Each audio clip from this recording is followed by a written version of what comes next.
It's time for sports, and we say hello to Simon Harding. Hi, Francois. And the ATP finals are kicking off.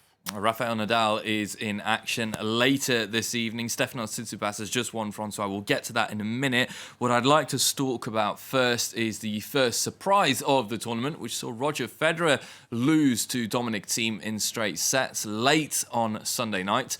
The Swiss was broken at 5-all in the opening set to hand Thiem the advantage. Despite having recovered from a break earlier on, the Austrian then held his serve to take a one-set lead, with Federer making far too many unforced errors. In the second, the former world number one looked better, but exactly the same scenario came to haunt him. Up 5-4, Federer was broken in the following game to hand the world number 5 the break. Thiem won one more serving game to win the match and claim the victory. It's every single time overwhelming and breathtaking to enter this arena, especially if it's completely packed like that. And I think we had a good and close match, and of course it's always something very special to beat Roger, as he is an absolutely legend. I love to play against him just to learn a lot, so thanks a lot. Roger Federer, after that game, who didn't make any excuses, he said he simply hadn't been good enough. Well, as I was saying just a few minutes ago, Stefanos Tsitsipas beat Daniil Medvedev in Group A 7-6, 6-4, a perfect start for him at his debut in the ATP finals. The Greek who beats the Russian for the very first time in his career.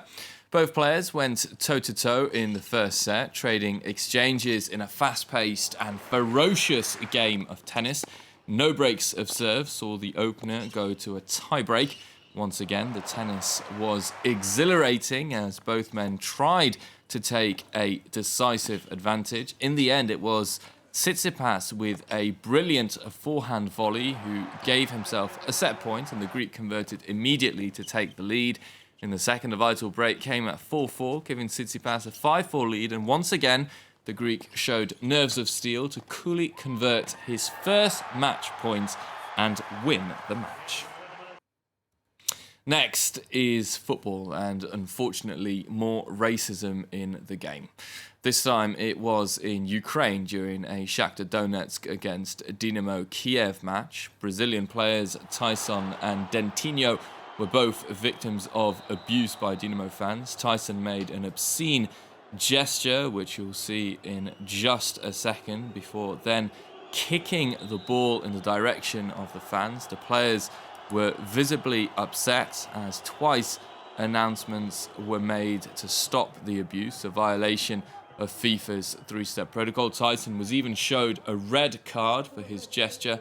Brazilian players, including Neymar, Fabinho and Douglas Costa, have reacted in support of their countrymen. Tyson said that he felt quote unquote helpless by the abuse. Very sad for football, as always. Well, we finish with sailing and the Transat Jacques Vabre, the race which traces the old coffee route, which was won by French duo Charles Vidalin and Yann Eliès on Sunday in the IMOCA category. However, we have the pleasure of welcoming Samantha Davies and Paul Meillat of the Initiative Cœur boat, who finished in 7th place.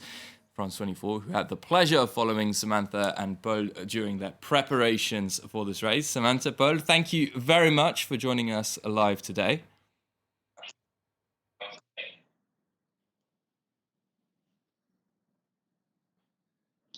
Can you guys hear me? Yeah, I can hear you now. Okay, well, the first question I have is that, of course, we have the images of when you arrived. It was all hugs and smiles. How do you feel after the race? Satisfied or a little bit disappointed? No, it was an amazing race, and this year it's been really different because there are 29 IMOCAs on the start.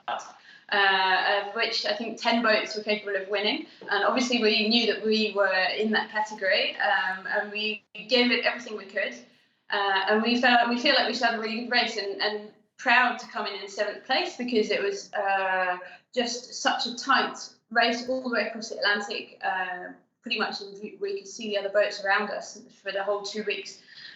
So we're pretty proud to be in the top 10 and come in with that lead pack yesterday.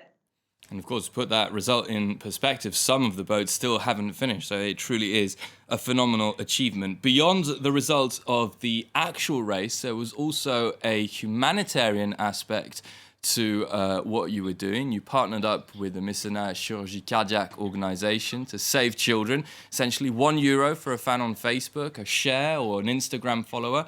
How much were you able to raise? We had a target for this race. I'm really proud to be the skipper of the project Initiative Care because it's pretty unique in the fact that our sponsors back us and they also donate us to the charity. The better we sell and the more videos we share and the more likes and clicks and shares we get on the social networks, then the more money the sponsors give to the charity. So we set ourselves quite a big target. The project has been running for 7 years now, and in those 7 years we were up to having saved 176 children. So this Transat Jacques Vabre, we wanted to get to the 200 children saved by this project, and it costs about €12,000 to save one kid's life with heart surgery and bring them to France and getting them better. So it was pretty big objective to try and get to 24 kids to get up to that number of 200 kids saved in the life of the project. And we're really proud because we raised money to save 27. So in the life of this project now we've saved 203 children, and that's absolutely amazing. That's thanks to our sponsors, thanks to Paul, who is sailing with me, and also thanks to all the public. It's their help and their click, like, share that gets us the money. Well, it certainly has been a terrific achievement. And just very quickly, Samantha, Paul, what exactly is next for you now?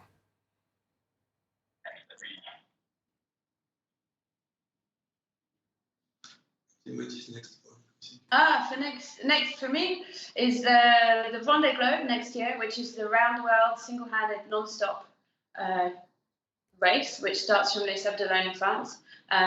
So it's a big year next year with the project, with the Initiative Care project, and I'm racing single-handed, so I'll be missing Paul next year. I'll be on my own. Well, we certainly wish you the best of luck for that, Samantha, and hopefully we'll be able to catch up with you before that race. Thank you very much for joining us here on France 24.